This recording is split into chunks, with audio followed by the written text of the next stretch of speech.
is Paige Nuez. I'm with RettSyndrome.org, and on behalf of our board of directors and team, we are so pleased to start day 4 of our RettSyndrome.org virtual conference week. We are really pleased to bring you this entire week's series of free webinars to elevate your understanding and deepen your knowledge of Rett syndrome research and care practices. Today is our theme of communication and AAC, and we have a series of 3 presentations.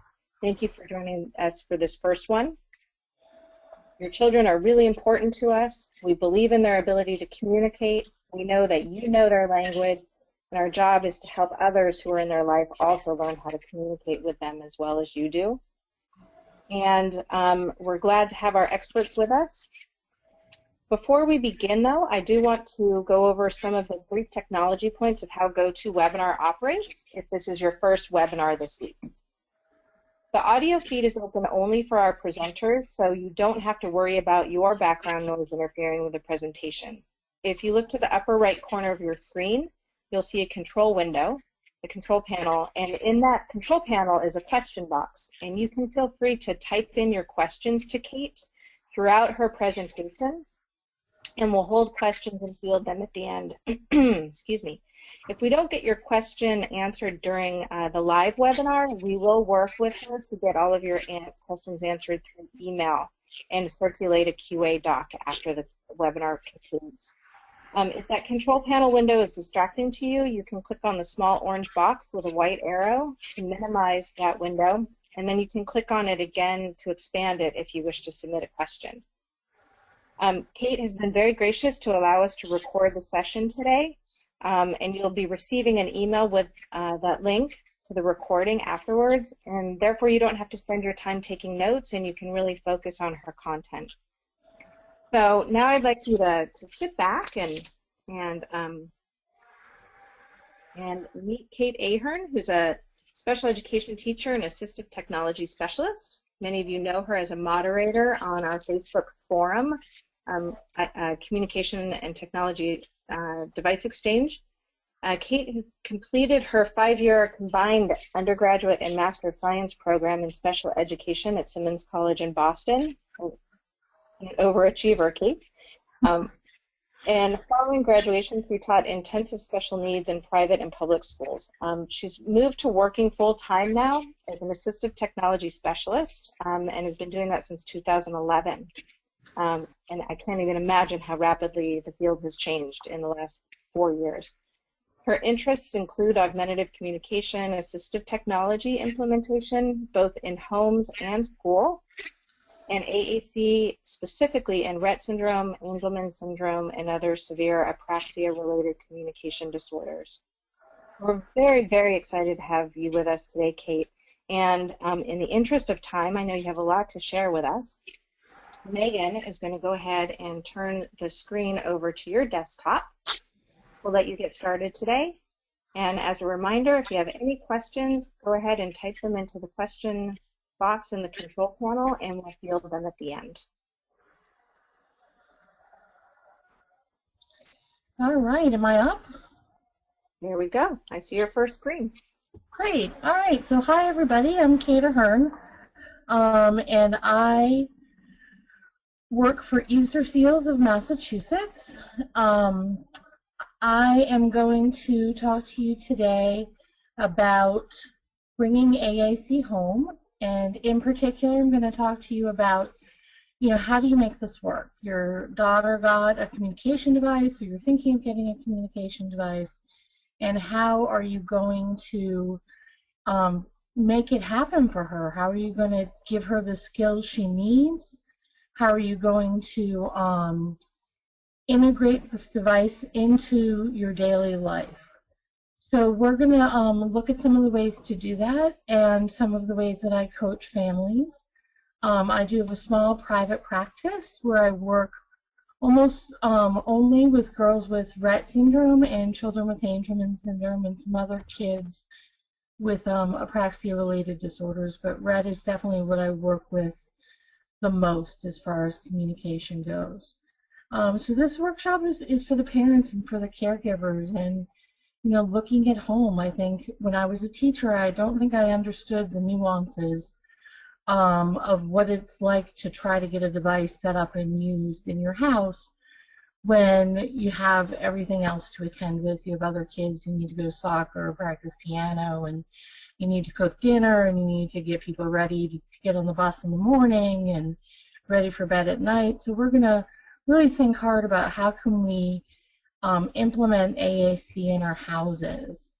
I do have a wiki, and that site is up on your screen right now, where I post all my slideshows and different things. But because this is being recorded, I wouldn't worry about that too much, because you can come back and check on this. So just a few words about the photos and videos. I have permission to share these photos, but frankly you don't, so please don't hand these out at IEP meetings or share the photos, or I took the videos out because audio is not working well with the software we're using today, but please don't share the photos. So here's some of the things we're going to cover today. We're going to do a little review of what is AAC, what am I talking about when I say that, and then we're going to look at some simple steps to make positive AAC experiences happen at home. And then hopefully I'll be able to talk to you a little bit about communication competencies. What skills do we need to be for our kids to become competent communicators? So just a quick review. I think probably most of you know this, but I don't want to assume. Augmentative and alternative communication is basically any means of communicating with people that isn't speech. So it's gestures, it's facial expressions, it's pointing, it's looking at different things. I have one young lady with Rett, actually I have two young ladies with Rett, who will let me know if I'm late or when they want to be done with what they're doing by looking at the clock. So even though that isn't a device or a picture symbol, that's still considered AAC. And then you go into more formal things, communication boards, communication books, high technology devices, iPads, and particularly for our girls with Rett syndrome, we're looking at eye gaze devices, Toby's, the PRC New Eye, and other systems that use eye gaze. So anything that replaces or adds to spoken communication is AAC. The most important thing that we can do when we're thinking about communication for our girls with Rett syndrome is to believe in the least dangerous assumption. So this dates back quite a bit to the 80s, and it's the idea that when we do not have any other evidence, we need to assume that children and adults who can't speak do understand and can learn, and that it's on us to find a way to make it so that they can instead of they can't. Sometimes we call this presuming competence. And really, this is the absolute least dangerous thing we can do. And the way I like to think about it is, if you have a child of normal cognitive ability and you allow them to watch movies all day, you never engage with them, you never really talk to them, you feed them and you clothe them, and you know, you love them, but you don't ever do any of the things that we do that build cognitive skills, that child will inevitably, without any disability that's organic, that child will inevitably end up with a developmental delay. But if you take in the same child with no disability at all, and you nurture them and you teach them and you send them to school and you read to them and you talk to them and you do all the things that parents and teachers do, that child will develop normally and will have normal cognition. The problem becomes that when we assume that kids who are unable to express themselves verbally or physically don't understand, then we have a tendency to either not do much teaching or interaction, or to work on colors for their whole life, or to spend their whole life reading Brown Bear, or The Very Hungry Caterpillar. I've walked into high school classes where the speech therapist is reading a child 17 years old using an eye gaze device, Brown Bear, what do you see? And you know, that is one way to be sure that the child will end up with a developmental disability. So it behooves us to really make sure that we don't do that. We don't create a disability where there may not be one. The thing that's really hard, I think sometimes for parents, almost always for people in schools, is we feel like we have to have evidence to go on to the next thing. So nobody wants to work on the alphabet if we don't think a kid knows their shapes. But the thing that's true about Rett syndrome and just about any other disability that involves severe apraxia is that the child is going to be consistently inconsistent. That's what apraxia is. Apraxia means that even though a child knows the skills and is physically capable of performing them, their brain won't let them. The apraxic messages get in the way, and the more they want to do it, the less they're physically able. And it's really tough for people to wrap their mind around the idea that apraxia is stopping the demonstration of skills, and it's not that the child doesn't know the skill. And I think for parents especially, being able to explain apraxia and teach people what apraxia is in your daughter is going to be really important. You know, thinking about, does a child really need to do something 8 out of 10 times for it to be considered a skill that they have? Maybe if they do it just once on 3 different occasions, you can assume that they have the skill. That's usually the criteria that I use. If I see a skill demonstrated 3 times, 3 different occasions, then I consider it mastered. And that's how we can work with apraxia. Another thing that I think is really important for parents to know about and for the girls to know about, and for the girls to understand, is that there is this thing that exists called the Communication Bill of Rights. The Communication Bill of Rights was created by ASHA, which is the American Speech and Hearing Association, and TASH, which is an agency for people who have significant disabilities, including communication disabilities. So this version you see on your screen is an adapted one in picture symbols that I made, but the things around the edge of the screen, those statements, are what it says in the text of the Communication Bill of Rights. So the first thing is to make real choices. And the reason the word real is there is choosing between the blue sweater and the red sweater is not a real choice unless you're 3. Being able to choose what you wear, what you eat, where you go, who you talk to, who you sit with at lunch, all of those things are real choices. A lot of times we set up these fake situations where the child has to choose between, you know, juice box or a foil. And that isn't a real choice, and therefore it violates the Communication Bill of Rights to set up those situations that are really tests. The right to refuse, reject, and say no. It doesn't mean we're going to honor that no. If your child needs to have her medication and she says no, or she points to no with her device or uses eye gaze and tells you no, she's still getting her medication. But it means that you're going to have a conversation around that. And you're going to say, you know, I'm sorry that you don't want it. You're going to explain what it's for. You're going to talk about why she doesn't want it. But, you know, it is a right to be able to refuse something. And that pulls a lot also into abuse prevention. One of the things we know is that kids with significant disabilities are more likely to be mistreated, and we need to be able to teach them to refuse, reject, and say no as an important skill to help prevent that from happening.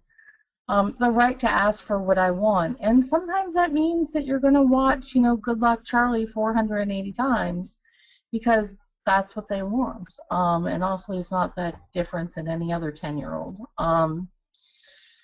So that's an important thing. Even if you're not going to honor that, even if you cannot take one more episode of Good Luck Charlie, you're going to allow them to ask for what they want. The ability to share feelings, to be able to say when you're angry or mad or happy or excited, and the ability to fib about them a little if you want. You know, I don't know any 4-year-old who doesn't know to play it a little bit sad to get more attention and get something they want. So having that ability to share feelings and to be a kid and use those to get their needs met. to be heard and responded to even if the answer is no. My rule is usually I'll tell a kid, for example, one of my young ladies with Rett, she's 8, and when I arrive to work with her, the first thing she says to me with her Toby is, how long? And the answer is our session goes until 4 o'clock. And then I tell her I will answer that question 3 times, and then I'm done answering it. Because she will continually ask me that question throughout the session. So she'll ask me the next time how long, and I'll say until 4 o'clock, and then one more time how long, and I'll say until 4 o'clock. And then if she asks me again, I'll say to her, you know how to tell time. I'm not answering anymore. So she knows that she's been heard and responded to, even though she's not necessarily getting what she wants, which in her case is to go watch Dora the Explorer. Then we have the ability to ask for and get attention and interaction. One of the things I hate, it's a pet peeve, is when I go into a classroom or an adult care situation and somebody says to me, oh, she just wants attention, as if that's something wrong with that. We all want attention. We all want interaction. If we don't like how somebody is asking for attention and interaction, or how often they're asking for it, then it's our job to teach better ways. It's our job to find other ways to have those needs be met. But it's essential. It's part of the Communication Bill of Rights to be able to ask for and to get attention and interaction. The next one is massive, the ability to have and use AAC at all times. That means we don't take away devices ever. You know, they should be set up and available from the moment a child is awake until the moment they go to sleep. If you aren't able to use it on the bus or in the car or in the bathtub, you need to have some other way of communicating in place. And that can be, you know, low-tech gestures, low-tech eye gaze, through backup systems. I have temporary tattoos printed every year at a company called Stray Tats, that so that I can put them on my arms and be able to do partner-assisted scanning where I point to one picture at a time so kids can communicate with me when we're swimming or when we're playing in water.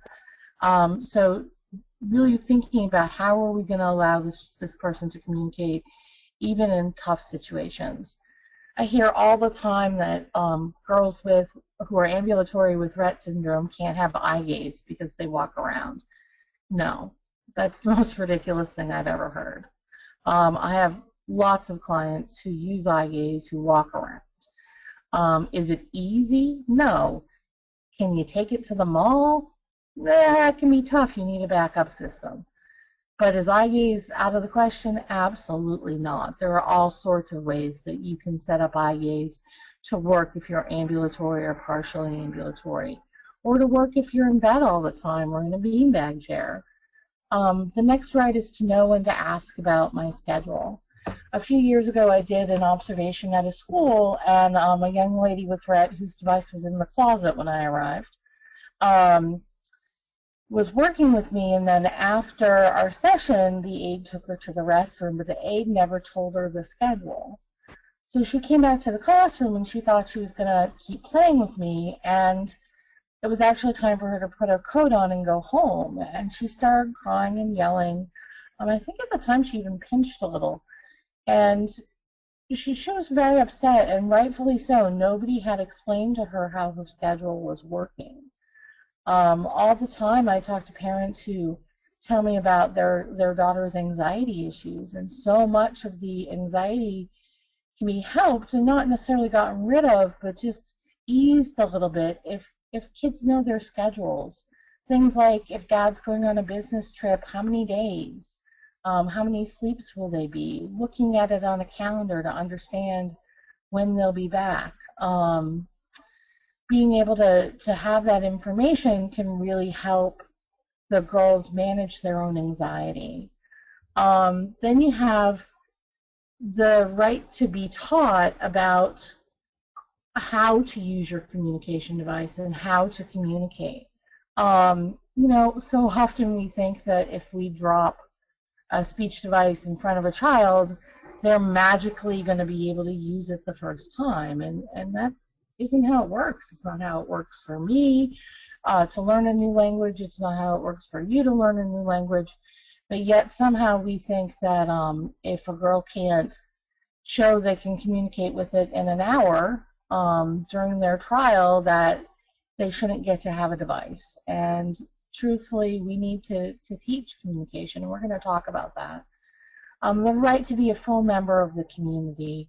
Lots of times I go into classrooms and the child with Rett is being the supervisor, which is fine if she asks to do that, but is not fine if it's the only thing they can think of to have her do. The right to be treated with dignity and respect. I try to make sure all of my girls have messages on their devices that say things like, don't stand behind me, don't talk to me like a baby, because those are important things for them to be able to say. The right to be spoken to and not about. It happens all the time. We talk about people who can't speak in front of them as if they're not part of the conversation. And that's really not okay. I have one family I work with who has a daughter with Rett syndrome, and she uses a Tobii AAC eye gaze run device. And what the family has discovered is that if they have the device set up on the wheelchair, their daughter is treated differently and is spoken to more than about than if the device is not there. So what this family has started to do is they've started to set up the device even when they know it won't work, like in the sun, because it changes how their daughter's treated. So it's, one of the ways that we can help make sure that our kids are spoken to and not about. And finally, the right to be communicated with in a sensitive manner. So, that means things like not yelling out across a room that so-and-so has a wet diaper, or, that so-and-so has, it's her time of the month, or any of those sorts of things that, if you wouldn't do it to any other child, you shouldn't be doing it to a child who uses a speech device. So this Bill of Rights is something that I really recommend that you can find it online if you Google it. I think I have it posted up on that wiki website I gave you earlier. In my opinion, it should be printed. It should be put into your daughter's school communication notebook. You should see if you can attach it to the IEP. I try to program a page about it on the kids' devices so they're able to say, I have the right to ask for what I want, and to teach them what all of these things mean.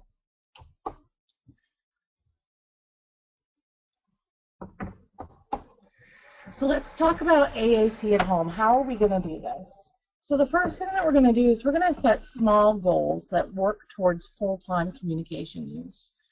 And by small, I mean for you, for your family, where are you in your AAC journey, and what teeny tiny step can help you get towards your daughter being a full-time AAC user. Several years ago, I gave this exact talk at Camp Communicate in Maine, where I volunteer. And then the next summer, I showed up for camp, and a mom came over and she gave me a big hug, and she told me, "Kate, you changed our lives." And I got all ready for a big compliment. And then she said to me, "I learned from you that I have to turn it on." And I was a little taken aback until I realized that for that family, that was their small goal, the thing that they needed to do to work towards full-time communication use. Sometimes, bringing it home every night. A lot of kids, not a lot, but some kids leave their speech devices at school, taking it out of the bag, plugging in it and turning it on. Those are some of the smaller first steps.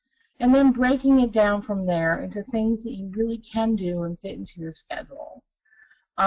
If it's all possible, you should get AAC training in your own home.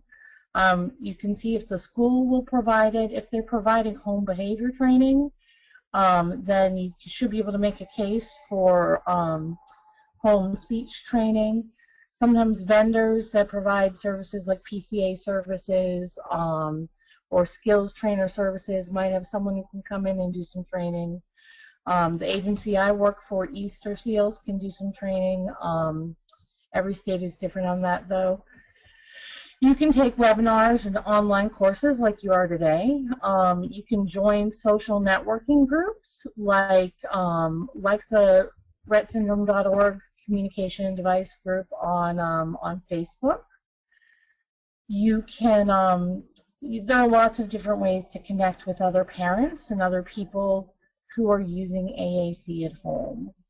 And the other important thing is that you're going to stumble. You're going to burn out. There are going to be days when you get frustrated and angry and you feel like you want to stop trying and you don't think your daughter's getting it or it's too hard for her, but you can't give up.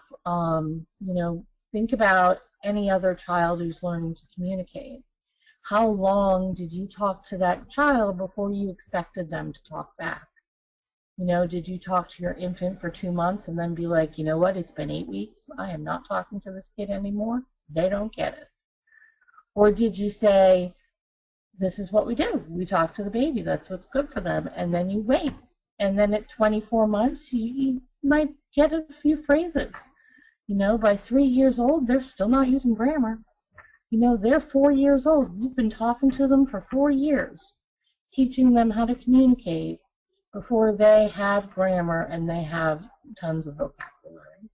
And I was with my cousin's 9-year-old yesterday, and I was still, working on speech things with her, communication things with her, verb tense issues, and how to properly negate a word.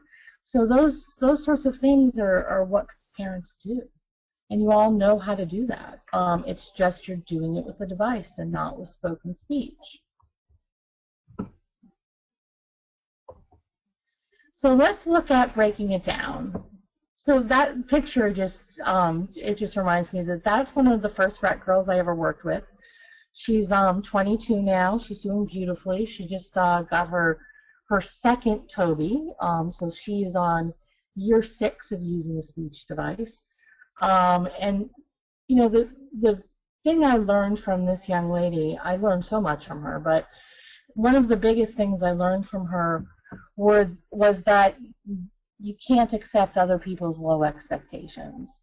When I met Kelly, I was a new teacher in the classroom, and one of the therapists who had known her since she was 3 said to me, her parents want an eye gaze device, and it's a pipe dream. She'll never do it. She doesn't have the cognition.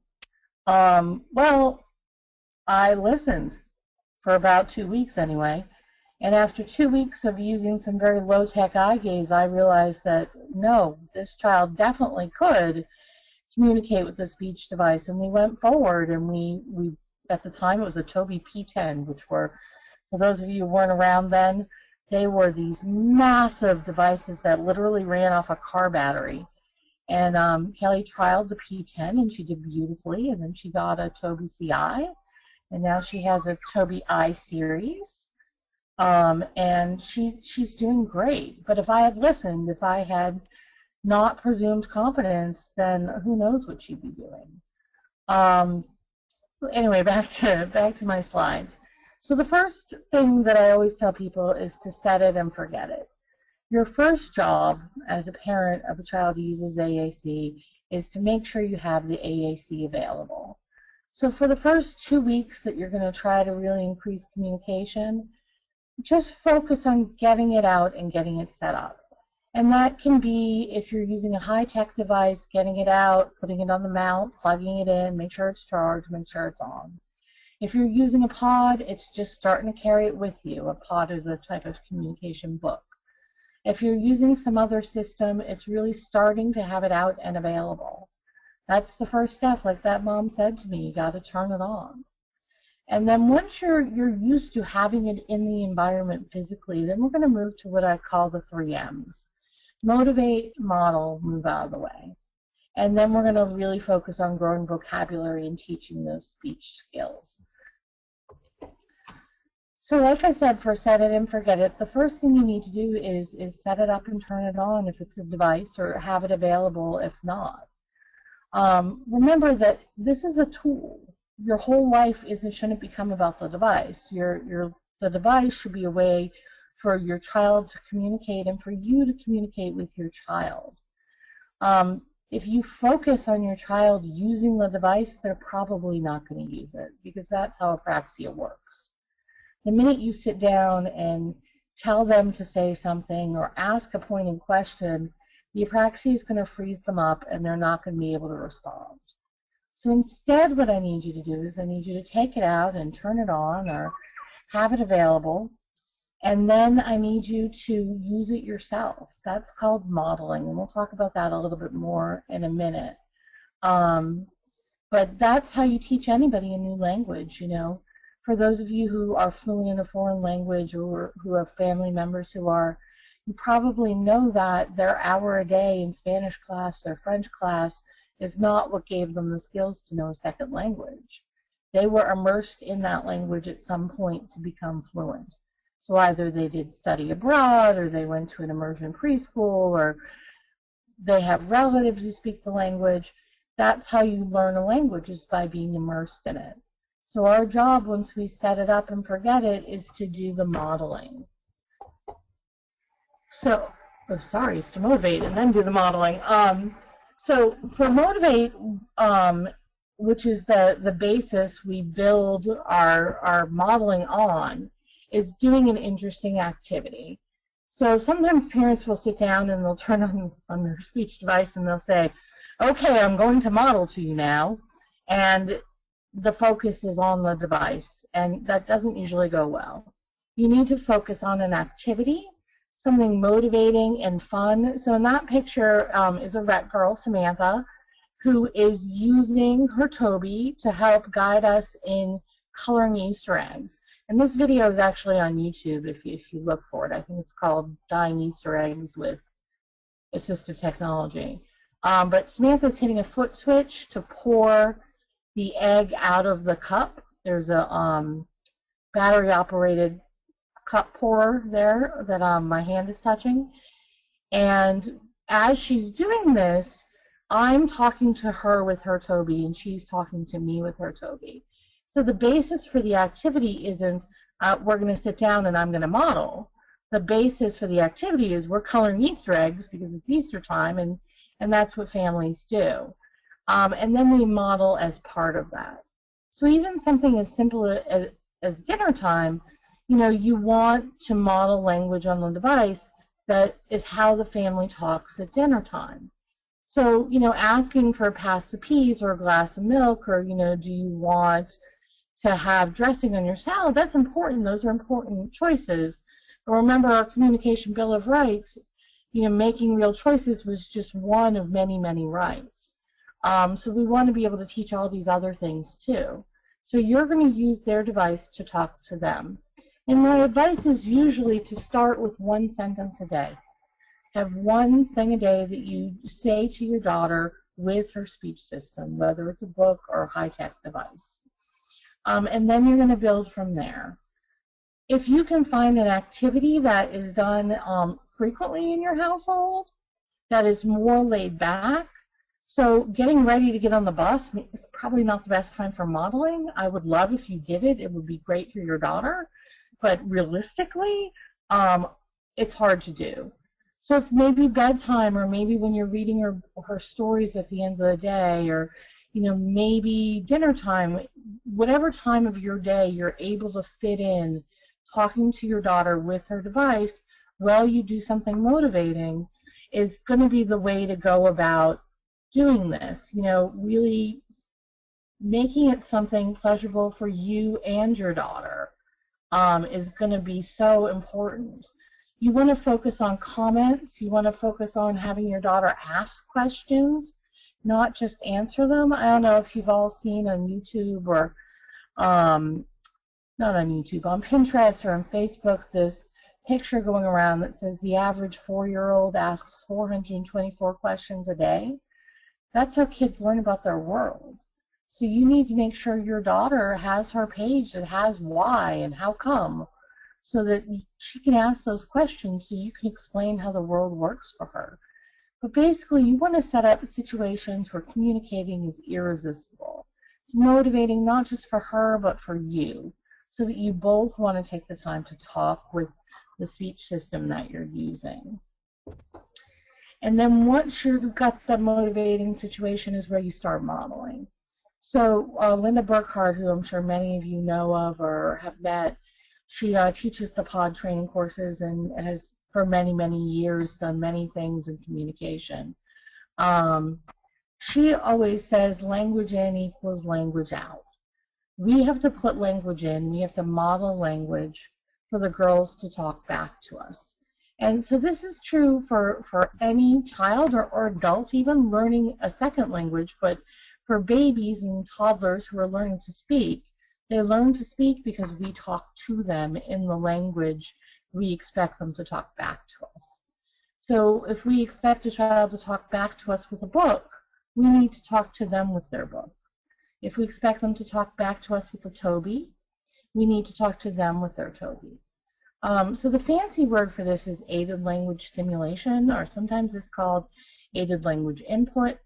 But it's the #1 way to increase communication skills. Now, don't think that you need to model every word of every sentence. You don't. You need to model the key words, and your language will build. Because, let's face it, you don't know where the words are. The device is new to you. You don't know where to find things. So you're going to start by just modeling maybe one word in the sentence. If it's time to eat, you might just press eat, and that's, you know, as much as you model for that sentence for right now. As your skills grow, you'll say more. You might say eat now, or you might say eat dinner, or eat pizza. So you'll build your skills. I think one of the things that happens to a lot of people is they sit down and they expect to communicate fluently with the device the first time they use it, and they can't. So then one of two things happens. Either they decide it's too hard for them, and if they can't do it, there's no way the kid can do it, and they abandon the system. Or they decide modeling is too hard, so they don't model anymore. But instead of sort of thinking in this all or nothing thinking of I have to model every word or I won't do it at all, start to think about it as you're learning a new language. And you're just going to model what you're able to model, and it will grow. So now your device is set up, you're doing something motivating, something fun, and you're using the device. You want to have siblings use the device. You want to have visitors use the device. Anything that you would say with your voice, you want to also say with the device. If your kids are being too loud in the other room, use the device to tell them to quiet down. If you want to say just about anything, use the device to do it. Siblings are awesome for modeling. First of all, it's technology and they just get it. And they don't need to think about it as hard as we seem to. And it gives them an important role to play with their sister's communication development. You know, I have one family where they set up the Toby at the dinner table, and it's the younger brother's job to sit next to his sister and to model throughout the meal. I have, you know, just so many families where once the sibling gets involved with the modeling, the language really takes off. Now, something that I frequently hear here is that the girl is not paying attention to the modeling. That's okay. You know, think about infants and think about babies who are learning to talk. They're not necessarily paying attention to your speech. You know, they're not sitting there taking notes like they're in their, you know, biochem lecture the first day of college. It's happening around them, and they're learning from it. The child doesn't need to stare at you as you communicate with the device. The idea is that you show them that it's a tool for communication. A couple of tips that I have on this include that if your daughter has some hand use, but you want her to use her eyes for her device, you should use a mouse. Don't use the touch screen. If she sees you use the touch screen, she'll want to do it too. So you should use the mouse if you're doing modeling in that situation. Otherwise, if your daughter doesn't have any hand use, it's fine for you to model by touching the screen. You don't need to use eye gaze yourself. You want to model as much as humanly possible, but you want to balance that with preventing yourself from burning out. So like I said, start with one small thing a day and build. If you can set up some friendly competition in your house around who can model more, who models the most, that's a great way to get everybody modeling more. Pick up a $10 Starbucks card, or here in Massachusetts, a Dunkin' Donuts card, and hang it on the fridge, and for a week have a little modeling battle and see who wins the card. Anything you can do to make modeling fun and exciting and something you want to do. I had one young lady that I worked with who had a very bad experience with a speech device because she had been given eye gaze Dynavox about 5 years before, and it had been very poorly set up, and it had only been used to test her. So pages would have 4 buttons, and she'd have to find the cat. So she didn't view it as communication. She viewed it as schoolwork, and she hated it. So when she got a new system, she wasn't interested. She was very irritated that we were setting this thing up in front of her. So we would tell her, you don't have to use this. This is for us to talk to you. If you want to use it, you can, but you don't have to. And this young lady had certain TV shows that she really loved and movies that she really loved. So we decided as her therapist and as her mom and her dad and her brother decided what we were going to do is during downtime when she was watching her favorite shows on TV, we were going to model and talk to her about the show. So she was watching The Little Mermaid. We would say, look, she'd go up. For those of you who know the plot of Little Mermaid, the whole song is about going up there and seeing the world. And we would say, oh, look, he is handsome. And we would do lots of talking. Ursula would come on and we'd say, I don't like her. And we would build it. Well, it's been about a year now of us doing that. And a few months ago, I think, this young lady actually told us the whole plot of The Little Mermaid with her Toby. Because that's how she, had learned how to use it, was through us talking to her while she watched TV. Did we think she was paying attention? We weren't really sure. But I guess she was. She went to see Dr. Sasha in New York and at some point went in with the speech therapist and was watching a video on her iPad with her Toby in front of her, and she started commenting on what she was watching, and the speech therapist was floored. She had never had another Rett girl comment about videos she was watching. But for this girl, that was how she learned to use her device, was commenting about movies. So that modeling is really going to be how you make a difference. You may work with people at schools who tell you to do things like choice making and make your daughter pick out what she wants to eat. That's not the best way to teach her to communicate. It's important that she's able to make those choices, but it's not the best way to give her communication skills. Choice making isn't the same as communication. So the next thing you need to do is you need to move out of the way. Now, let me clarify. I don't mean you need to put the device away. No. I don't mean device time is over or you think the child is too tired. What I mean is that you physically and emotionally and as a communication coach need to back off. You need to give the girl some space. So first of all, if somebody's too tired to communicate, because I hear this all the time, somebody will say, oh, they're too tired, so they either flip a cloth over the device or they put it away. The first thing your kid's going to learn how to do is shut her eyes to not talk, or to look away from the device to not talk. Trust me, if they're too tired, they just won't say anything. And that's different than staring. Sometimes the girls will stare straight ahead and activate buttons on the same part of the screen over and over and over. And there are some fixes for that. You can move those buttons. You can hide those buttons. You may adjust how long they look at a button based on what time of day it is. But so staring isn't really the same thing as being too tired. But it's fine to set up a device and have a kid not say anything. I think sometimes to us it feels like it's so much work to set up the system, especially if you're mounting it and moving it, and you've got an older device, so it's really heavy. But we need to be comfortable with the idea that the value is in having it set up. It's not, the value isn't that they're saying something, it's that they are able to say something if they want to. What I mean by moving out of the way is a few different things. First of all, it's stop talking. We want to feel silence. That's what we as human beings do. We want to have no space for just quiet because it feels uncomfortable. But for the girls, we need to give them some quiet time to think and process and get their message ready. So one of the things we need to do is we need to stop talking.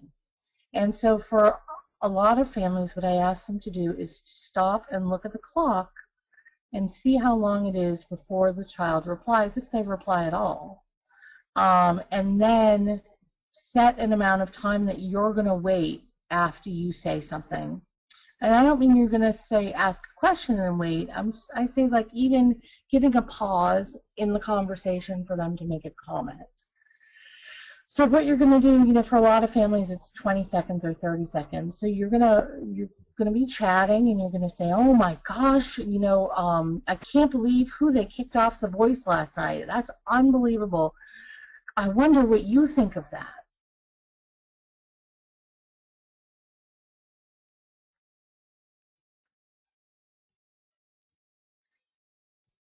It was such an exciting episode of The Voice. So I gave a 10-second pause there, and it felt like a long time to me, especially because I've been talking nonstop for an hour. But you want to give that long pause. It's what will tell her it's her turn to talk, but you need it to be long enough for her to figure out what she's going to say and respond. So get used to the idea of pausing and counting in your head. The other thing that you need to get used to is physically backing up. We are in our kids who use devices' faces all the time. We're in their space because physically we need to be. We're wiping their chins, we're feeding them, we're changing them, we're fixing their clothes. So physically we're much closer to them than to other children. But because we're so used to being that close to them, we're frequently closer than we need to be during a conversation. So physically backing up can give them the space to use their device. Last summer at Camp Communicate, where I volunteer in the summers, I had a boy with cerebral palsy in my audience, and when I was talking about moving out of the way and backing up, and I made the comment that we're always in the kids' faces, he started yelling. He was so excited to hear it acknowledged that people were always in his face. He was so thrilled that an adult was understanding that sometimes you need to back off. So there are a few things you can do to move out of the way. If your child has a Tobii and it's unlocked, so it has access to the internet, and you have an iPad, you can use a mirroring app like Join Me or Splashtop or some of the others so that you can see what the child is saying on their device from another room or from another part of the room. And you can actually talk back to them and model with that too, because you can control their screen from the iPad. Make sure you explain to them what you're doing first so they don't think it's possessed. It's a good way to freak a kid out, I know, because I've done it. So you can do that, physically give them space that way. I can't even tell you how many parents tell me that their daughter will talk to them the most when they're in the kitchen and the daughter's on the other side of the breakfast bar. Where my daughter talks to me the most when she's in her room and I'm putting away laundry in her room and I'm not looking at her. Or for kids who are able to use their system in the car, which some do and some don't, parents who say, she talks to me the most from the back seat of the car. First of all, that's not any different than any other kid. Most parents will tell you their kids talk to them the most in the car, or, at times where it's not face-to-face, sort of confrontational. So you want to really try to set up those situations where you're moving out of the way and giving them time. You also want to let them talk to themselves. You know, we all talk to ourselves in the voice and the language that we use to communicate, and we want the girls to really be able to do the same thing, to talk to themselves. You know, so I find it so cute sometimes when some of the girls are in a room watching a TV show or listening to an audiobook, and they comment to themselves about the book, and they're, you know, just chatting to themselves the way we all do. Most of us probably don't admit it, but, you know, the way we all do. So the next thing to really think about is increasing vocabulary before you need to. So if there's nothing to say, then your daughter's not going to say it. You know, sometimes we get really caught in these cycles of that, you know, we're going to give her 6 words, and then when she can do all 6, we'll give her 8 words, and then she can have 12 words. But the problem with that is that, first of all, isn't how language develops in human beings. Humans are exposed to an endless number of words, and you can't predict what a child's first word will be. If you know, think about your other kids or other people you know and what their first words were, it could be anything. It's not always a noun. It's not always cookie or juice. Sometimes it's up. Sometimes it's look or ball or daddy. So it's all different words, and there's no way to know what's motivating enough that they're going to say it. So we need to give girls as much vocabulary as they can physically manage to access. So I like to start the girls with at least 16 to 20 buttons per page, and then build from there. You want to increase vocabulary because there's more to say in life than cookie, or more to say in life than, you know, hitting a switch to play back your school news. And that's not to say that your child will automatically be able to use all this vocabulary the minute they get it. It's to say that you have to have words to use words. So you're going to keep increasing that vocabulary so that they have what they need. Another thing that you can do in your house is to create a communication-rich environment. You should also be looking to make sure that the school has a communication-rich environment going on, preferably in the classroom and then beyond the classroom. So you need to make sure the device is always on and ready to be used when the child's awake. And you might have to build up to that. Like I said, the first week it might be about taking it out of the bag, but building up to having it always on and ready. You want family members who are using the system to talk to the child. And that does more than just model language for them. It also allows them the cognitive structure of seeing visually what you're talking about. And for some of our girls who have ocular direct crisis, so their eyes go up and back and they're forced to look away, or who have fatigue, so they may have trouble with focusing on listening and looking at the same time, the ability to look at their device in their message window and to see what you're saying as well as to hear it can really help with their understanding and their management of their symptoms of Rett syndrome. You want to have, you know, in the photograph on the slide right now, you can see that there's a large communication board hanging on the bulletin board. And at that time, for that family, this child's moved beyond that display at this point, but at that time, she was learning those core words. So she had those 25 words that she was focusing on using. And so we would have somebody in the family during mealtime sit and point to the board to model, as well as have somebody who's talking on the device. And it also allows her to talk to herself if her device isn't there. She has a board where she can look and make her sentences in her head. You want to label your house as much as possible. So if you think about like preschool and kindergarten rooms where they have the words on everything in the room to help the kids learn what the words are, you want to do the same thing in your house, but you want to have not just, you know, the picture symbol for door on the door. You also want the picture symbol for in, out, open, and close on the door, so that you can model quickly as you go through the door what those symbols are. And you can, you can put these symbols all over your house, everywhere, every room, or you can just do a few places.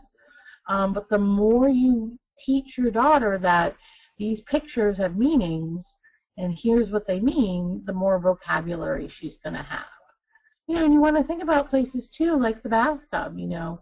Could you, print on waterproof paper or print and laminate some communication boards for you to use to talk to your daughter in the tub.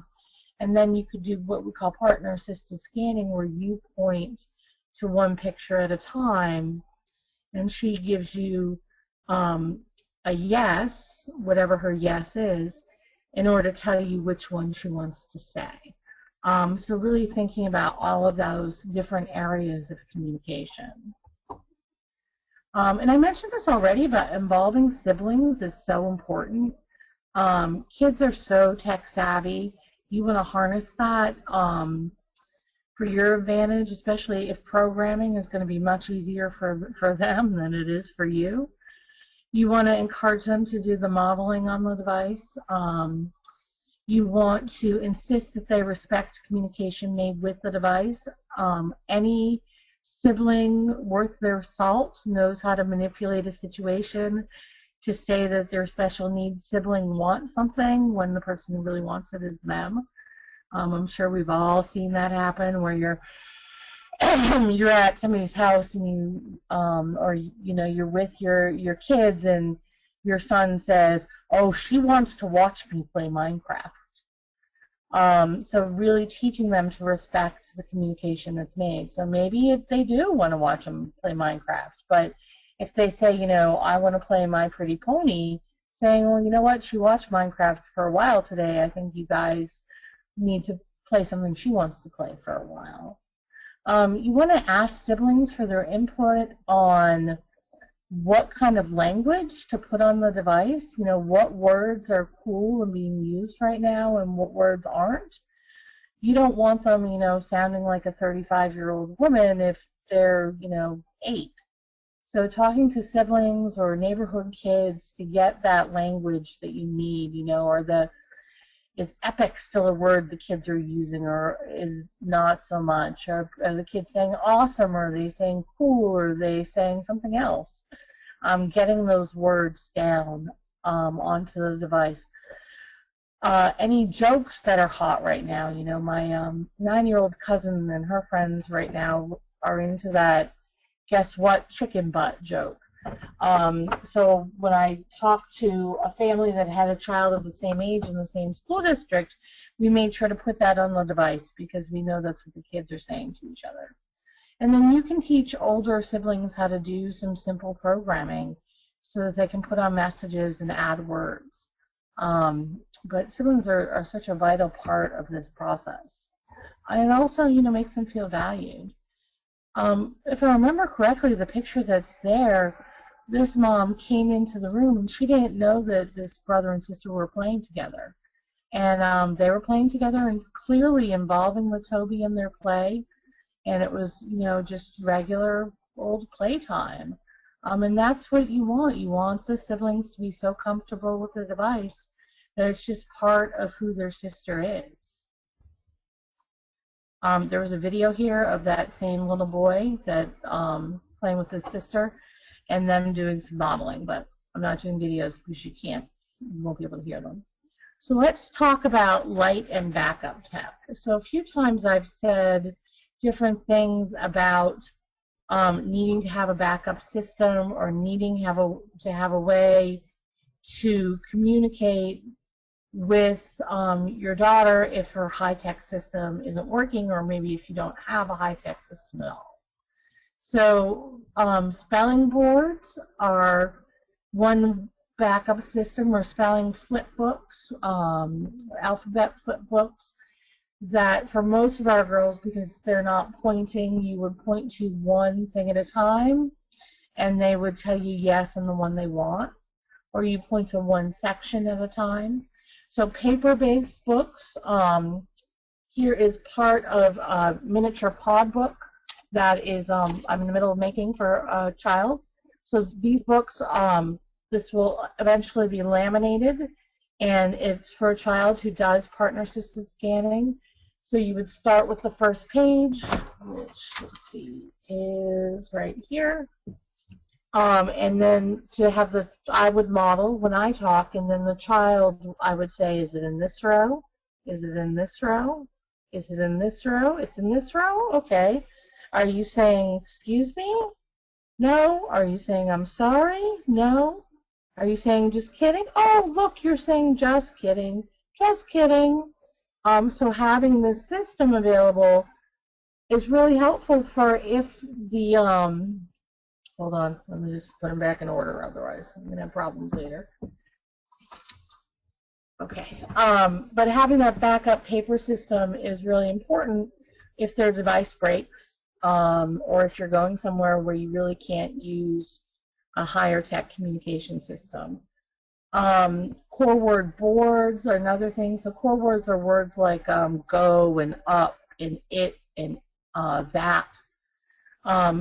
Keeping older communication systems as backup, and voice output switches where you record a voice and hit.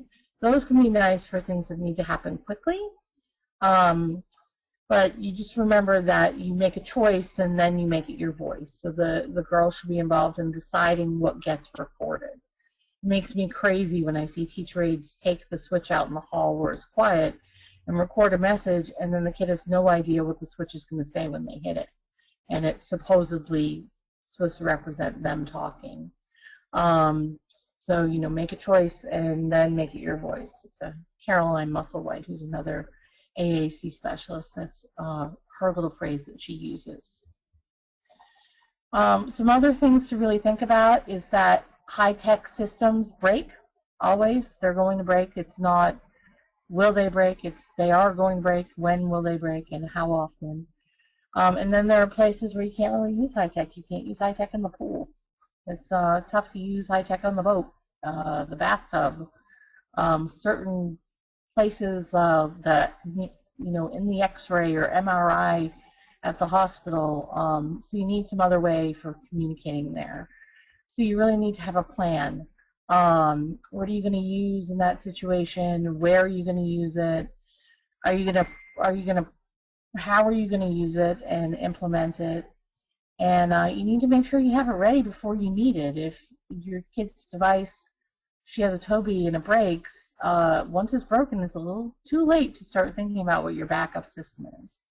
So making sure that you have that backup system and you have something to use. I don't know what that is. Sorry about that.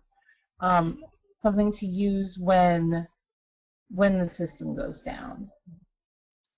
So let's think about some of the other common things that happen. Sometimes the kids still have something to say, but they're not in the best position to say it. So thinking about how are we going to access systems in unusual places, and how can we creatively think about that? So there you see Samantha, who is using her Toby. It's so fun to me to look at old pictures of Samantha. She has 12 buttons on that page. She now uses 40 buttons per page. So it always amuses me to see her with her old page sets there. So there she is in her bed having a nebulizer treatment. And looking at that picture, you can see that she has a rolling stand mount that she's using while she's in bed. But that mount is actually a very cumbersome mount, and it's good to break toes on. So, you know, how are we going to find a way to use our systems in places that isn't inconvenient for the whole family? You know, in bed, near the couch, at the dinner table. Can you add accessories to make it work? Can you reconfigure it so that the pieces are arranged differently? You know, the hassle of figuring this all out is well worth the human right of communication, but I'm not going to deny that it's a hassle. You know, and sometimes if you have like a girl who maybe sits in a beanbag chair or Yogi Bo frequently, once you figure out the mount, you just may want to leave it set up so it's always there and ready. You know, part of the problem is carting these things around from room to room. So if you can get multiple mounting systems, or you can somehow make the mount work better for you, you need to go ahead and do that, because it's so important to be able to say what you're going to say. So normally if this were not a webinar, this is where I would take a brief break. We're about halfway through. So I'll just give you like 20 seconds while I knock my paper off my desk. All right, I shouldn't advocate for breaks if I'm too clumsy to do them. All right, so this is Paige. If you want, we can pause for a couple minutes so everyone can take a refreshment break, get up and stretch. That sounds good. Are there any questions you want me to look at while everybody takes a break?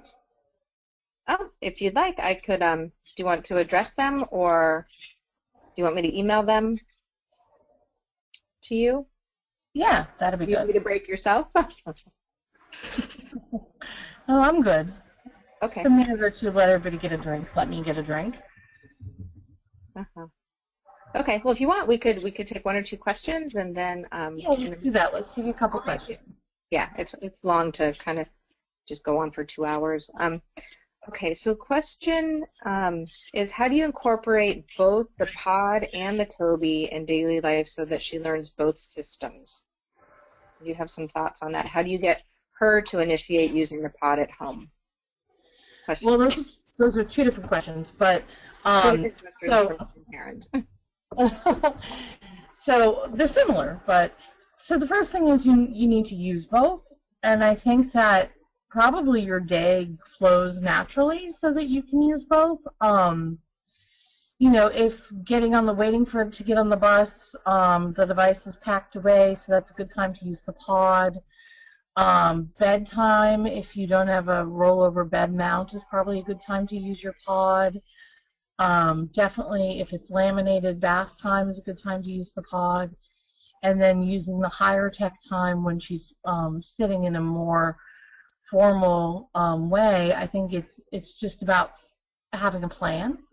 Maybe sitting down and writing the different places where you communicate, and being sure that you are able to know when you're going to use which one. And then I think asking to use your pod, or asking to have your device if it's not set up is a huge thing that we all need to think about for kids who use devices, is how are they going to say, I need my device? So people who do pod training learn that frequently using bracelets, where you raise your hand to show your bracelet, or you look at the bracelet, is one way we teach the girls, or pod users in general, to ask for their pod book. You can, as long as you and your daughter know what the signal is and you teach others, you can make pretty much anything into a sibling that I need my book. So, you know, for some kids, if there's a lot of vocalizing, we might say, oh, do you have something to say? And get their book out. For other kids, a tapping movement, if they have that ability, or you know, even a two-handed tap as a way to ask for a book. Looking at the book where the book is normally kept. I have one girl who will lean back all the way in her wheelchair, which what she's saying is her book's in her bag.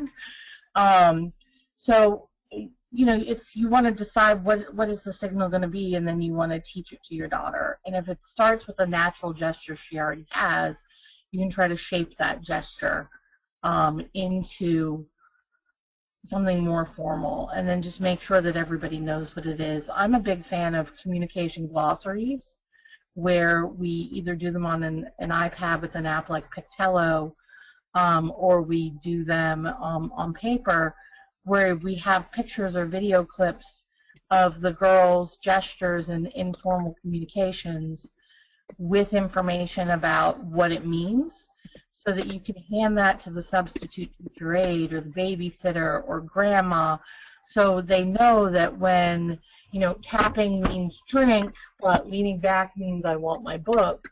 Having a glossary like that can be really helpful. Great. I'm sorry. I didn't mute my phone there. If you wanted to take, that was a great answer. Thank you.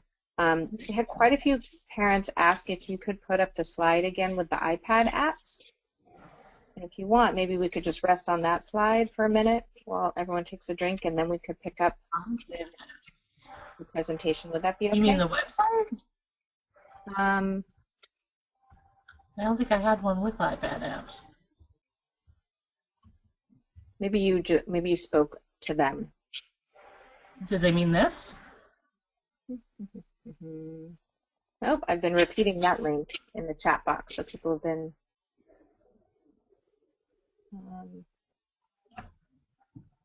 There were a couple of questions. You had referred to some iPad apps that work well for conversations, for facilitating conversations. My memory's going. There are lots that work well for facilitating conversations. I can tell you some of my favorites. I don't know if I've mentioned them already or not. I like all of the Tokaboka apps. I wait till they go on sale. Tokaboka is a company that makes imaginative play apps. I wait for them to go on sale, and I get them when they're free or 99 cents.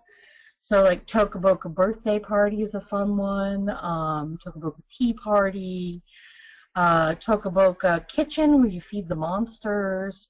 And then I've yet to meet a kid who doesn't love, boy or girl, disabled or not, who doesn't love Tokaboka Hair Salon Me, which is where you take a picture of yourself and then you get cartoon hair that you can brush and comb and shampoo and dye and style.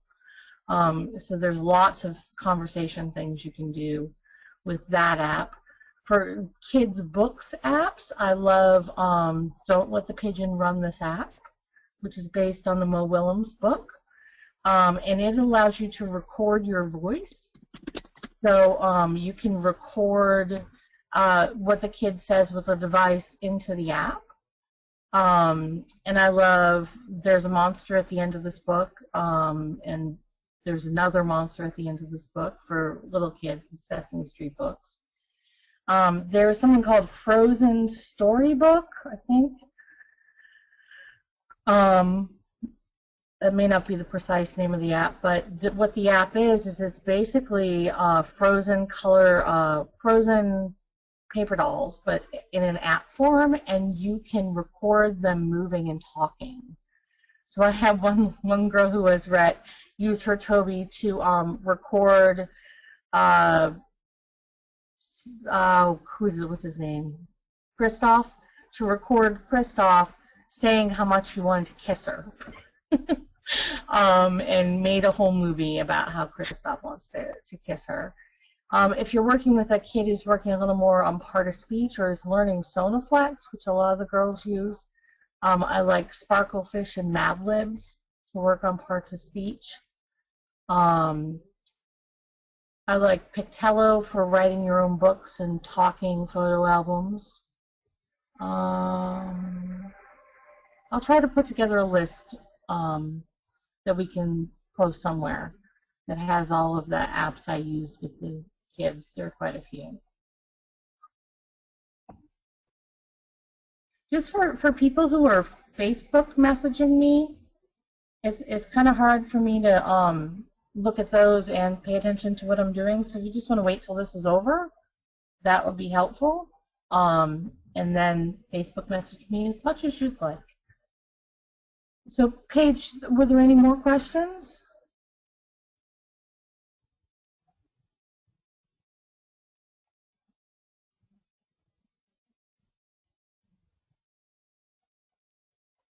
Okay. Well, I'm going to get started again. So I'm going to start talking a little bit about communication competencies. So what makes a AAC user a good communicator, and what skills does your daughter need to have to become a better communicator? So Janice Light, who is one of the AAC gurus of the universe, did some research and came up with the list of skills that AAC users have. And my suggestion for all of you is when you're writing your IEPs and you're working with speech and the teacher for IEP goals around using their speech system, whether it's high or low tech, that you try to write a benchmark or an objective for each of these areas. So if your overall goal is your daughter will, communicate throughout her school day across environments using her communication system, then you might have it broken down into one thing from each of these areas. So the areas are social and pragmatic, operational, linguistic, and strategic. And the acronym I use to remember that is actually LOSS, so LOSS, so that would be linguistic, operational, social, strategic. So social skills are all of those things that make us connect with our communication partners and help us follow the rules of polite society. So things like greeting and saying goodbye, taking turns in a conversation, staying on topic, asking questions that are about what's being talked about, those sorts of things are your social and pragmatic skills. So for a newer user or a younger user, you might have them doing things like greeting with their device as a goal. So given a natural opportunity, my daughter will say hello to someone when they enter the room. And then as you get older, the social skills become a lot more nuanced. So it's more things like that your daughter will recognize changes in tone of voice to cue the end of a conversation. So those are sort of different levels of the same area of competency. The next area is operational skills. So these are things like turning on and off your device yourself, or requesting your device, which we just talked about when I took questions. Those are operational skills. Controlling your own volume. It drives me crazy when the girls don't have access to buttons that allow them to do things like control their own volume. It's an important skill to know that if you're going to whisper in the library, you need to turn your volume down. And if you're in the cafeteria, you need to turn it all the way up. You possibly need to go stand next to the person you're talking to so they can see your screen. Sometimes cafeterias are just that loud. But they can adjust their own settings. A lot of times I will have buttons that adjust the dwell time to specific times. And I'll just label them long dwell and short dwell. And that way the girls know that if they're accidentally hitting buttons, they need to turn on the longer dwell time with their eye gaze. And if they're having a hard time, they have the clock or the pulsing button that tells them how long they need to hold their eyes. And if they're getting 3/4 of the way and they're not able to activate the button, then they know to go and turn down the dwell time. And then a much more advanced skill will be programming their own device, learning how to take a message that they've made in their message box and add it to a button. And then we look at linguistic and language skills. So that are things like understanding language, so receptive vocabulary, which our girls usually are pretty solid in. Learning new vocabulary. And then for AAC users, it's learning vocabulary and synonyms that are in your device. So you need to know that if you're going to talk about something like, for example, you're learning about volcanoes and you're talking about lava, and you don't have the word lava, you need to be able to find synonyms that allow you to represent lava.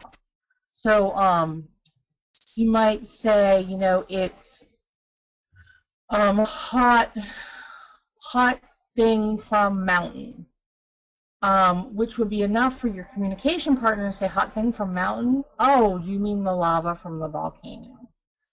So teaching the girls the skills to do that. And that's also a skill we all need to be able to model, and to be able to ask questions the kids can answer. Because we don't want to spend our lives programming in vocabulary the girls are going to use for 2 weeks during that unit at school and never use again. It's much more important they learn how to use the words they have. So to teach them, how to do that and to ask questions in a way. So instead of saying to them, what is the word for molten rock that comes from a volcano, you might say to them, please describe lava to me. And that way you're allowing them to use the vocabulary that's already in their system without having to go in and program in the word lava. And then grammar. I just had a conversation with a mom of a girl I've been working with for about 3 years, and she has recently started putting words together into sentences, but her word order is frequently very Yoda-like. So lots of sort of backward structure to her word order. And the mom and I kind of looked at each other and were like, we never, ever thought that we were going to end up at a point where we need to teach word order and grammar. But here we are. So knowing that that's going to happen. That's how language develops, is you get the words and then you put them together, and you might have them backwards and need to start thinking about word order and grammar. The next competency is strategic. And strategic things are another area that's a little more nuanced, kind of like the more advanced social and pragmatic skills. So it's things like knowing when others don't get it. Most AAC users can tell when you are pretending that you understand what they're saying when really you don't. So being able to tell when somebody isn't understanding what you're saying, being able to rephrase and fix your mistakes with your device, being able to hit delete word and put in a new word, being able to say oops, the ability to problem solve. So the ability to figure out how to get yourself to be understood or get somebody to listen when they're not listening. Within strategic are some of these things that you can't really measure, like grit and persistence and learned helplessness, which learned helplessness is when, it comes from science when they would experiment on mice, and that eventually they'd let the mice go free, but the mice were so used to being captive and not being able to get what they needed, they didn't even try anymore. And so learned helplessness can happen when, the girls have everything given to them automatically, and then they don't learn how to ask, and they don't learn how to figure out how to get things because they've never had to do that. One of the most wonderful things about the ways that we've changed what we do with Rett and AAC in general is we're starting these days to give high-tech devices to babies, to 2-year-olds. 2, 3, 4 years old having a device means that those kids are not going to end up with learned helplessness because they're communicating, they're asking for what they need, they're saying what they want to say. Whereas when you give a girl a device when they're 13 or 15 or 17, they've had a whole lifetime to learn how to be complacent and to learn how to live without things that they want. So they don't necessarily start asking. Older girls who get devices frequently have a lot of issues with linking from one page to another. And it's not a cognitive problem, it's a learned helplessness problem. They are used to being able to use what's in front of them, and they don't think about, because they've never had to do it, that they can get to somewhere else by looking at a box that takes them to a different page. So those are all strategic skills. And those are the ones that Janice Light has done research on, are linguistic, operational, social, and strategic. And then I always add this bonus AAC competency skill, especially for my users who have, multiple disabilities and physical issues as well as communication issues. And that's self-advocacy. So that's being able to direct your own care. So I need to be changed. I need my face wiped. I need you to Change my bandana. My AFO is too tight. My clothes don't match. Don't put that on me. It looks terrible. Those sorts of things. The ability to give directions. If you have a new caregiver in your house, they need a towel and you forgot to tell the new caregiver where the towels are, could your daughter say it's in the hall closet? So that ability to direct people, the ability to have abuse prevention and reporting things that happen. And these things do happen. I was working with a child once whose nurse became inebriated at work, and the girl needed to have a way to say that the nurse had accidentally done her breathing treatment incorrectly. And luckily for that girl, she figured out that she could go to the page of interview questions that she had for when she was interviewing her new nurses. So that she said, do you have any respiratory experience? Multiple times, until her mom figured out that she was saying that the breathing treatment had been done wrong, which led us to think about what kind of vocabulary do we need to give her to be able to talk about these things, so that she doesn't have to do such creative problem solving. Another day, it was actually the same girl came home and said she was upset because somebody hit her on the bus, which of course led to a big kerfluffle. But the issue was not that she had been hit on the bus, but that another child had hit her nurse on the bus. But she didn't have that vocabulary at that point to be able to say that. All she had was somebody hit me. So really looking at how can we set up for kids to be able to advocate for themselves and report what they need to report and to do that accurately. And to explain their needs and how they should be met.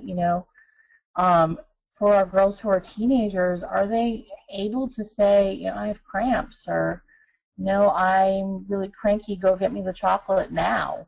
Are they able to make sure that they can get those needs met?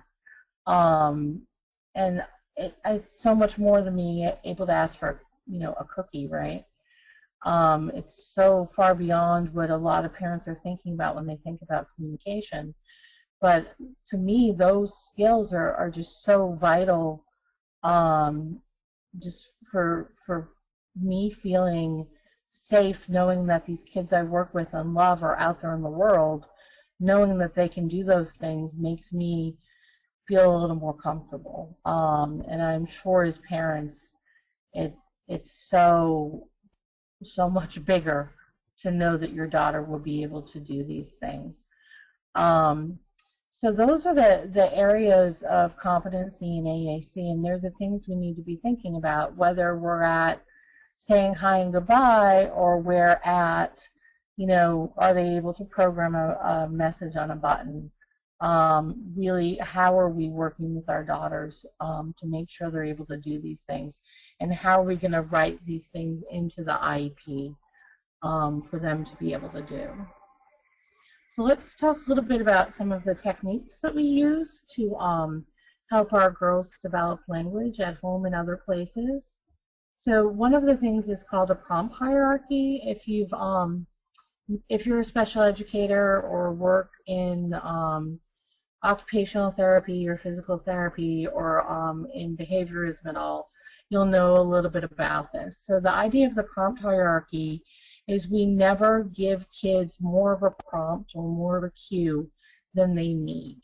Because if you over cue, it can lead to cue dependence and learned helplessness. So you always start with the natural cue. So in conversation, a natural cue is usually a pause, which is one of the reasons that earlier I talked so much about, backing up. So giving those natural cues to participate in a conversation. And then there are other natural cues too. How many of you, I hear this a lot from Rett parents, so I bet a lot of you, your daughter eats at a certain time every day, and about 10 minutes before that time, she either uses her device to say, I'm hungry, when are we eating? or she starts vocalizing and complaining through nonverbal methods to tell you that she's hungry and she wants to eat. So a natural cue has occurred. It's 5 o'clock and she's hungry. And the natural cue has happened to tell her to communicate. The next step up is a gestural cue. So in this case, let's say that the natural cue happened and your daughter is hungry and she's vocalizing and complaining. So you might go in and you might get her on the page that says, I'm hungry, and then just point to the button to give her the cue that she should say it with her device. And just going in and pointing and doing that gestural cue is a lot more effective than going in and giving some long-winded speech about how I need you to use your device to tell me because I can't always tell what you want when you whine. But going in and just pointing gives her the information she needs without giving her too much information and without creating sort of a learned helplessness situation or a situation where you're giving her attention for whining, which just leads to more whining, which nobody wants. Now, if you point to it and you wait 20 or 30 seconds and she doesn't then activate her device, she'll move to the next prompt, which is an indirect verbal cue. So an indirect verbal cue would be a hint. So you're not going to say, you need to tell me with your talker. You'll say, is there another way you could tell me that? Well, you're still pointing at it. So giving her the hint to use her device. And then again, you're going to wait your 20 or 30 or 40 seconds, however long you're going to wait. And then if she still hasn't sort of said what she needs to say with the device, you'll give her a direct verbal cue. And you'll say, it's probably a better choice for you to tell me you're hungry with your talker. And then you're going to wait some more and back up and give her a minute. And if that doesn't work, you'd say something like, I can tell you're hungry. If I were you, I would say it this way, and then you would model with the device. Now, this modeling is physically the same action as the modeling I was talking about earlier, but it's different as part of the prompt hierarchy. If you were just modeling because you're doing aided language stimulation, you would not go through all the other levels first, natural, gestural, and verbal cues. You would just model because you're doing aided language stimulation. This is part of the hierarchy, so it's somewhat different. And then you might, but I actually would avoid, if you can, a light physical or full physical cue. Those are sort of outdated things that we used to do 20 years ago where, you pick up the child's hand and make them touch the button with their hand. So first of all, it's impossible with eye gaze. Well, it's possible, but I don't really think we should be sticking fingers in people's eyes. Bad idea. But second of all, we want to give the girls their body integrity, and we don't want to teach them that it's okay for people to force them to do things.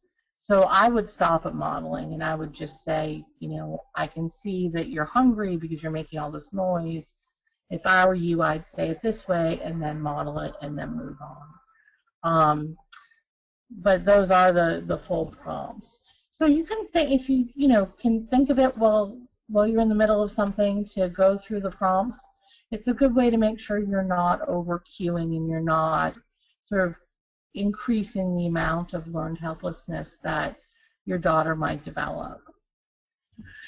Some other techniques to try are to set up situations where your daughter sort of needs to use her device. So this is all around requesting and understanding. And I'm not a huge fan of focusing only on requesting, so I don't think this should be the crux of any system to learn to communicate. But these are some ways that you can set up situations where your daughter would need to use her device to get what she wants. So you can make the results of something depend on the communication. So a lot of time what I do is I just play dumb. If the kid is pointing at, or looking at the clock, I'll pretend like I don't understand, like, oh, you're looking at the clock because you're telling me that you want to be done when I already know they're looking at the clock because they're telling me I was late. So that gives them an opportunity to sort of make a face that that's not what they meant. And then I could say, oh, that's not what you mean? I wonder what you meant. And then give them some time. And if they don't say with their device you were late, then I would say, oh, I think maybe you were trying to tell me that you're mad that I'm late. And then I would use their device and say, this is how you would say that. I'm mad, you not here. So really setting up these situations that ask for them to use their system. The need to ask for more, so when materials are in view but not accessible. My favorite example of this is I run some groups sometimes for kids who use AAC, and at one point I was running a group and I gave everybody paper and no markers and I told them to start drawing. Well, just about every parent came up, took a marker, and brought it back to their kid. Well, of course, I had deliberately not given out the markers because I wanted the kids to use their devices to say, how am I supposed to draw, or you forgot something, or I need a marker. But the parents were so used to getting what their kids needed and making sure that they had it, that it didn't even occur to them that at a group that was specifically about communication that I had deliberately not given out the markers because I wanted the kids to use their devices. But sort of thinking about those sorts of things, if you're getting ready for school in the morning and your daughter has a favorite hair bow or bracelet that she wants to wear, having that out and on the dresser and not putting it on her right away and sort of making it so she needs to communicate to you, hey, there's my bracelet, don't forget to put it on me, is much better for her communication skills and increasing those than just putting the bracelet on her. The need to ask for help. So, for example, if your daughter is watching a DVD and you get it all ready for her, but you don't hit play, and then you pretend to get distracted for a few minutes so that she has to use her device and say help or hit play. And let's be realistic, she'll probably also yell and stomp and be mad. But it's a chance for you to say, instead of getting angry, because mommy forgot to press play, you could, ask for help, and then you can model for them how they would do that. Giving something that isn't very much, so if your child, loves grape juice and you put 6 drops in the cup, that way they can, drink it, and then they need to ask for more. So you're building that communication opportunity. Sometimes creating a need for the child to have to explain or ask questions. So sort of what I call a sweet sabotage, so that they are in a situation where they need you to give more information. And then the need to ask for a correction. So, for example, you are getting ready for dinner and your kid hates olives, so you put 3 or 4 olives on her plate. So that way your child can do what any child would do and say that's gross or yucky or I don't like that, so that they have the opportunity to practice that.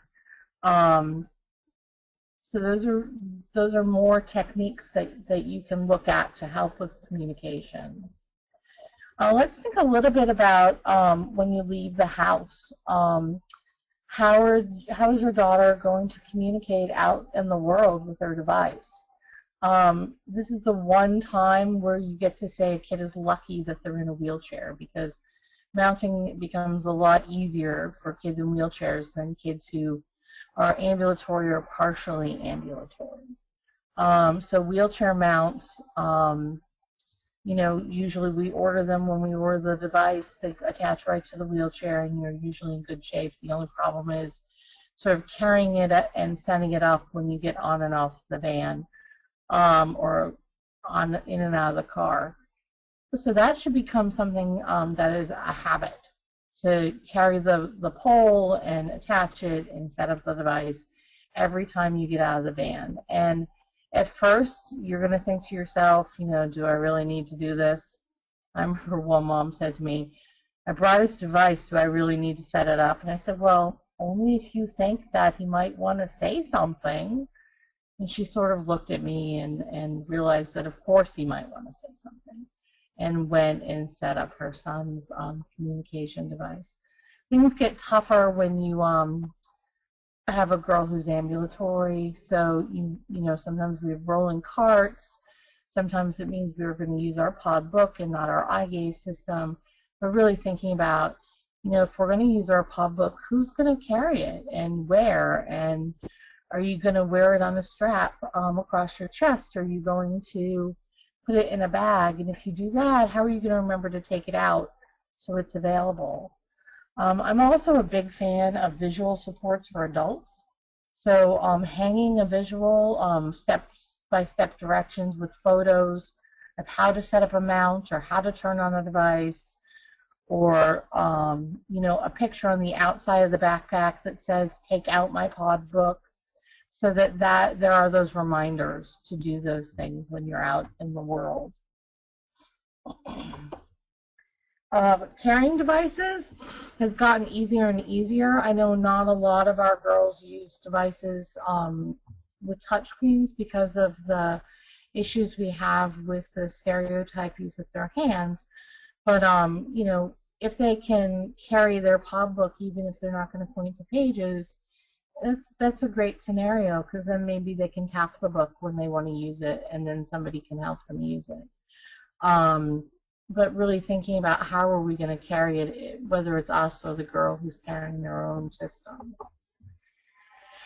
And then thinking about, that life gets messy. What are you going to do to prevent scratches and spills? Should you be getting a stick-on screen guard for your screen? You can order low glare screen protectors for any size computer screen. So should you be going out and ordering a 12-inch diagonal stick-on screen thing for your Toby? Should you be thinking about, using a gallon-size Ziploc bag right over the top of the Toby or device when you're cooking or doing art or when it's raining? What's pretty cool about devices is the eye gaze devices is the eye gaze modules you could leave uncovered and have just the computer itself covered up, so that you're still able to look and say things, but it's protected from the water. And then my biggest point is always, if the military can be using computers in war, and they are, and they can use them out in the desert, then we should be able to find a way to get our AAC users to be able to use their device at lunch and in the mall. Although, like I say on the slide, the water park might be another story. We need to think about something different there. But there is waterproof paper that you can buy. There's a company, iGauge, that sells map paper. You can just go onto Amazon and look for waterproof paper. If you want to make some boards or something to use in the pool or at the water park. Like I said, I'm a big fan of ordering custom temporary tattoos that have communication boards so that you can do partner-assisted scanning and you don't have to carry anything. I also order yes and no for my hands. For lots of girls look at cards for yes and no. But if I get the temporary tattoos and they're on my hands and we're on a field trip, then I don't have to worry about carrying the cards. So those are a few more options for AAC out in the world. Another thing to think about is new people. How are you going to deal with waitresses and pharmacists and the dentist and the phlebotomist and all of the other people? So one choice is to have cards that you can hand out. And luckily in Rett syndrome, you can order the purple cards from Girl Power for a Cure, and you can put on there that you can have it say anything you want on your purple card, which is it's a business card about your daughter that you can hand out. So you can have it say, I use a computer that I run with my eyes to talk. Please make sure you give me time to say my message, or whatever you'd like. when you're going out in the world, you need to think about things like turning your volume all the way up. I like to do things where I will prep people ahead of time. So if I'm going with a family to Friendly's or to a restaurant, I might, while they're unloading the car, I might run inside and say to the hostess, I'm coming in and I'm going to have one wheelchair and speech device user. Could you let our waitress know that the girl who talks with the computer will need a few extra minutes when we're ordering? And that gives them a little bit of prep time to get ready before we come in. People are always so interested in the technology, and they're usually a lot kinder than you think they're going to be. So, being ready to have an explanation, I usually program it right on the device. It says, this is a communication system. I use it with my eyes. It's called a Toby. This is how I talk. And then you can also pre-program, or not program, you can pre-program in your own head one-liners for you to use. So if your daughter has her device all programmed or is even going to use a touch switch to tell the pharmacist her name and date of birth to pick up her own prescription, then you need to be ready for when they look at you, because they will, and expect you to talk. One of my favorite lines is, "Don't look at me, I'm just a wheelchair pusher, I'm just a muscle in this operation." But just knowing what you're going to say ahead of time can make the whole interaction much easier. And if you go to a place a lot, they can really start to look forward to you coming in with your child and their device. I know when one family I go with goes to Friendly's, that we're at a point where they're ready for us and they know we're coming, and they've overheard us explaining to the daughter that the music in the restaurant is loud, but it's okay, and they turn the music down for us now. So there are lots of great ways to deal with communication out in the world. So here are some resources for you. There's a link there to the Communication Bill of Rights in the poster version that I made. There's a link to the original Motivate Model Move Out of the Way article that I wrote, and a link to an article called Living the Least Dangerous Assumption that talks about presuming competence. And I will take questions from now until 1, so for about 12 minutes. Fantastic. Thank you, Kate. Well timed. Good job. Can you hear me okay? I'm good. Okay, great. We have a lot of questions that have come in. I don't think we'll be able to get to all of them in the next 10 minutes. So I want to remind everyone, there's a lot of questions about Toby and eye gaze. We can address some of them if we have time.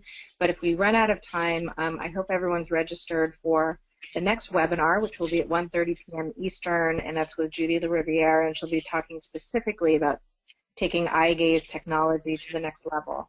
And of course, we will work with Kate to get all of your questions answered if we don't get to them. So with that disclaimer, maybe I'll take some of the low-tech questions right now, if you don't mind fielding them. We had a parent ask about labeling in the natural environment and in the house. And do you think it's best to label the house with picture symbols, text, or both? Unless you know your child can read and you're expecting your child to spell to communicate, I would do both. And there are Rett girls who are spelling to communicate, so that happens all the time. One of my kids I work with right now, we're in the midst of taking all of the pictures off of her Toby because she can read now, so she doesn't need them anymore. But I would stick with the pictures if they're going to use pictures to communicate, but always have words with the pictures. Great. Great answer. Thank you. And then we have some other questions about girls with hand function. And since there's been so much emphasis recently on eye gaze devices, for our girls and women who do have hand function, what is your thoughts on using that as primary communication for touchscreen communication boards? and or this was a question that came up yesterday in Teresa Bartolotta's presentation. How do you feel about a child using both her eye gaze and her hands on the touch screen of her Tobii? Those are two different questions, but I'll get them both out there. Okay. So even girls who have amazing hand use, and I have a few, I have some who self-feed and can drink from an open cup and do all that. I still don't see the accuracy with using touch screens, but it's so individualized. So I can't tell you that your child won't be able to use their hands to access a touch screen. I can just tell you, out of the few dozen kids that I've seen, I don't have any who are able to accurately use their hands, even if they have excellent hand function. I don't have a problem with girls using their touch screens to communicate, as long as they're not messing themselves up. So, and by that I mean, if I have a girl who clearly wants a glass of water from her cup, and we all know that's what she wants, and she asks for it at the same time every day, and she's looking at that with her eye gaze, but then reaches out and touches root beer on the screen, that tells me that maybe, even though she really wants to use her hands, maybe that's not the way to go. For some kids, using two-switch scanning with the screen being the switch, or one of the switches, is a good way to sort of get around that. So by that I mean one switch is the mover and one switch is the chooser. And if you're using an iPad, you can set the screen or the two sides of the screen to be the switch. So that way it will say aloud the choices. So it'll say, for example, root beer, juice, milk, water. And so they move the choice through. With one hand, they hit it, root beer, juice, milk, water. And then when they get to water, they hit the other side, and then it would say, I want water. So that can be a good middle ground. Sometimes if you use a key guard or a screen guard where they need to put their finger in the hole in order to activate a button, that can help with accuracy. But you really need to talk to your OT and your speech therapist in order to sort of look at what's going to work best. But that being said, I have some girls with good hand use, and none of them are using them for communication accurately. So.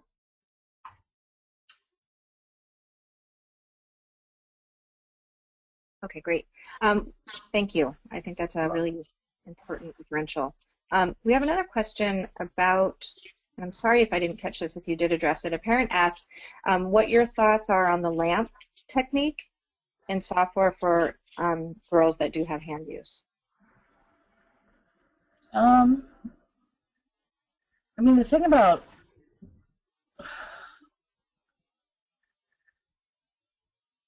I've never seen it work, but that doesn't mean it can't. I mean, the catch about LAMP, though, is that they like you to practice the sequences repeatedly, so you practice getting to the word what over and over and over again. That's sort of part of the LAMP model. And I'm hard-pressed to think of a Rett girl who would be able to do that sort of practice. But, again, that doesn't mean it's impossible, and doesn't mean it's not right. I think that I would really think about why whoever you're talking to is recommending that. If they're recommending it because your daughter has shown some strength around learning motor functions that she does repeatedly, and she was responsive to trying some of it, then go for it. If they're recommending it because they use LAMP for everybody, or they have a bunch of kids with autism and all of them are using LAMP, so they always recommend LAMP, or they're recommending it because the speech therapist likes that device, then those are not good reasons to use that for your daughter. So I guess, you know, you need to make the best choice for your daughter, and you need to know as much information as you can about why people are suggesting it, and what parts would work well for her and what parts maybe wouldn't work well. I actually really love LAMP. It's just not something I generally use with Rett syndrome. Okay, thank you for that honest answer. I think we can field one or two more questions. You're doing a great job here. I have a parent who's asking your opinion on how do you give feedback if you observe her talking to herself with her free time on her device, so as not to overkill as a communication partner with her. Give feedback, but not be over. Yeah, that's so tough. I think some of that's going to have to do with your daughter's temperament and her age. So, I mean, if even with a typical kid, if I overhear a 4-year-old talking to herself, I might go in and join in the conversation. If I overhear an 8-year-old talking to herself, I probably won't, because they'll be embarrassed that I heard them talking to themselves. So, you know, I think you kind of have to know your kid and think about her age and how to be age respectful. But at the same time, you might say, I heard one mom say to her daughter, "I hear you talking to yourself in there, and I think it's so great that you love your talker enough that you would want to talk to yourself." And I thought that was such a sweet way to sort of encourage her to talk to herself without intruding on her personal thoughts and her personal space. But I think it's a kind of a nuanced situation, and you have to be sure that you're addressing it in the way that's right for your particular kid. Great answer. Okay, thank you. Probably our last answer for the day. I've had 3 parents ask something in the similar vein, and you talked about it earlier, but if you could readdress, how do you intervene if your child is stimming on a certain button, hitting it repetitively? So what I see, typically what I see in that situation is they're not stimming, and I think we use stimming because it's a word we use in autism, and it's a word we're familiar with, but I have never really seen a girl stim in the way that we mean stim. They're not repeating the same word or button over and over and over because it fulfills an internal need. They're not self-stimulating themselves with it. They aren't even really perseverating on the word. It's just that when they stare straight ahead, which is something that happens in apraxia, and especially if they have sort of ocular gyrate crisis issues that happen, where they do the eyes back, head back sort of movement. So it's more that spot that they're hitting, and it's probably the same spot on every page. So, for example, in Sonoflex, which is a pretty commonly used system, the word shoulder is sort of straight and down to the right a little. And that's an area of the page that is, I've seen girls frequently sort of stare there. So I have a few different ways I deal with that. If the kid is a kid who occasionally does some staring, I just either cue them to look away, just by saying, "You're staring, can you look away or can you blink?" I might physically cue them and turn their head a little to get their eyes off that button.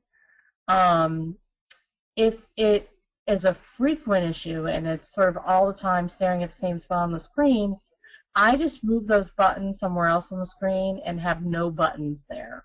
So if they're always staring in the bottom right corner and that's just where they stare, then I block that off and I have no buttons in that corner, and it's just not, it's what I call a rest your eyes button.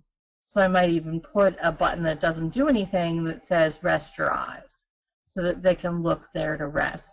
Sometimes it's a positioning of the Toby issue. So if you find they're always staring at a certain spot on the screen when they're at the kitchen table, but they don't do it when you go in the living room and they're sitting on the couch, then you might need to think about positioning the Toby a little different, or whatever device you're using, a little differently at the table, you know. And I think we seem to get into these grooves where we put it directly in front of them, and, you know, so they're looking head on at it. Whereas maybe they do a little better if it were up and to the side so that they can look at their conversation partner and look up to say something. Or maybe it'd be better to lower in their lap so they can look straight ahead and then look down at their lap to have a conversation. So sometimes you need to do some experimenting with placement and see if moving it stops the staring.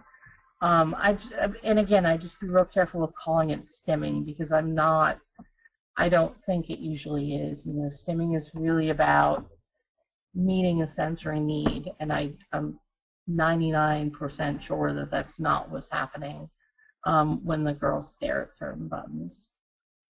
Great. Thank you so much, Kate. I totally agree with you, and I'm really glad that you made a point of differentiating how others might be interpreting that behavior versus what we see in Rett syndrome. And that's why we're doing the session today and the webinar today, because our girls are unique.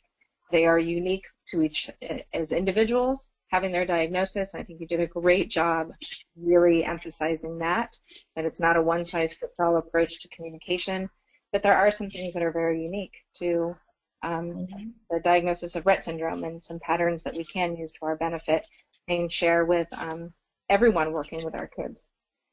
So thank you so very much for your presentation today. It was just phenomenal. I think we could all watch this again and again and continue to learn. I hope this is just the first of many times that you'll be with us. We will export all of the questions that were submitted today to you, and we'll get a chance to develop a QA document and circulate it. I encourage everybody to join the Facebook forum, where Kate is a wonderful moderator for us. I shared the link to that group, and she shared the links to her wiki space, and we're just so grateful. We live in a time where technology can really work to the advantage of our kids. Connect us with you as well, but to allow them to have their voice, be a fully participating person in our lives, and that's what we all want for our girls while we're working forward on research. So I want to thank everybody for attending today, and we want to thank our sponsors, Tobii Dynavox especially, and AmeriPride for enabling us to bring this webinar to you at no charge. We think that information should be given to you free, and it is up to you to determine what you'll do with it in your life. So stay in contact with us. We hope we see you again in the next half hour for our next webinar. We have another session later this afternoon with Susan Norwell on literacy. Great sessions coming up, and tomorrow we'll come back and give some more updates on research and where we're headed in the field of Rett syndrome in that arena. So thank you everyone for your time today, and Kate, I don't know if we could ever thank you enough. This was just a phenomenal presentation. Thank you, and we'll circulate the link to this recording within a week or two. Please contact us if you don't receive it. And that concludes our webinar for today. Thank you so much. Bye-bye.